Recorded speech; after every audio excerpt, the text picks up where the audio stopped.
Matahom nga kabuntagon mga kapaglaom, atong hisgutan ni ining adlaw mao ang atong morning devotional nga naguluhan padayon ngadto sa doktrina bahin sa espirituhanong mga gasa part 2. Ug ang atong teksto makita sa Psalm 119 verse 130 nga nagaingon, ang sinugdan sa imong mga pulong nagahatag og kahayag, nagahatag kini og salabutan alang sa mga walay pagtagad.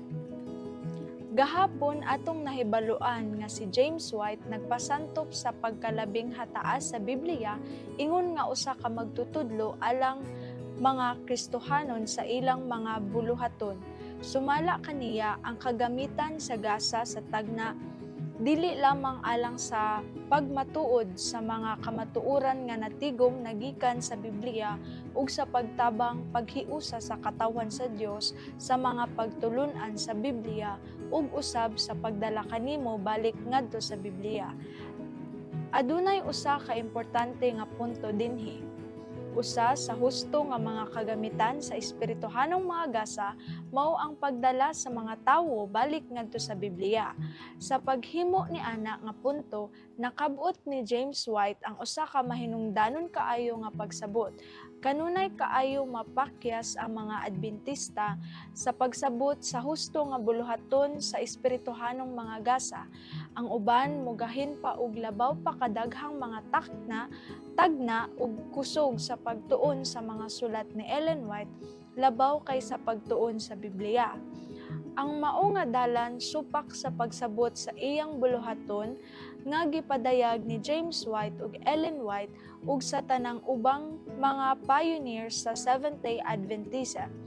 Sa pagtanaw ni Ellen White kana nga mga tawo naghimo sa ubos nga kahayag ngadto sa dakong kahayag, pinaagi sa pagbutang sa Biblia sa ikaduha. Ang pulong sa Dios o ang Biblia, matud niya, igo na sa pagpadanag sa labing nangitngitan nga huna-huna ug tingali masabtan ni adtong adunay bisan unsa nga handom sa pagsabot niini.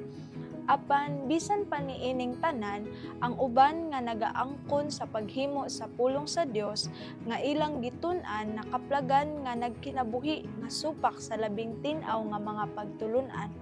Dayon, sa pagbiya sa mga lalaki ug mga babaye nga walay ikapamaliban, ang Dios maghatag sa yano ug dayag nga mga pamatuod, pagdala kanila balik ngadto sa pulong nga wala nila gisunod. Sa makausa pa, si Igsoon James makalibog sa huna-huna pinaagi sa pagpakita niini nga ang kahayag sa Dios nga gihatag pinaagi sa mga pagpamatuod mao ang usa ka dugang ngadto sa pulong sa Dios apan dili niini iyang ihatag ang butang diha sa usa ka bakak nga kahayag. Kahayag sa pagmando sa mga lalaki ug mga babaye ngadto sa dakong kahayag. Ang mga Adventista nga mga pioneer makanunayon nga nagpasabot sa mga libro ni Ellen G. White ingon nga usa ka nagtudlo ngadto sa Biblia ug dili ingon nga tinubdan alang sa doktrina.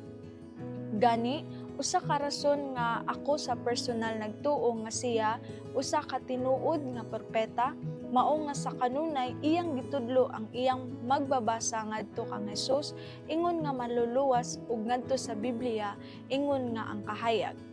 Hinaot nga kita niini nga adlaw magsunod sa iyang nga tambak. Magampo ta mga kapaglaom. Ginoo, salamat sa imong pulong nga nagahatag kahayag sa among kasing-kasing. Salamat usab sa mga gasa nga imong gihatag aron kami matulit ug masayran ang imong kabubuton.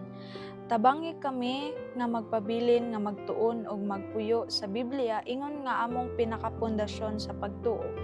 Tabangi kami nga mosalig sa imong pulong dili lang sa giya sa uban.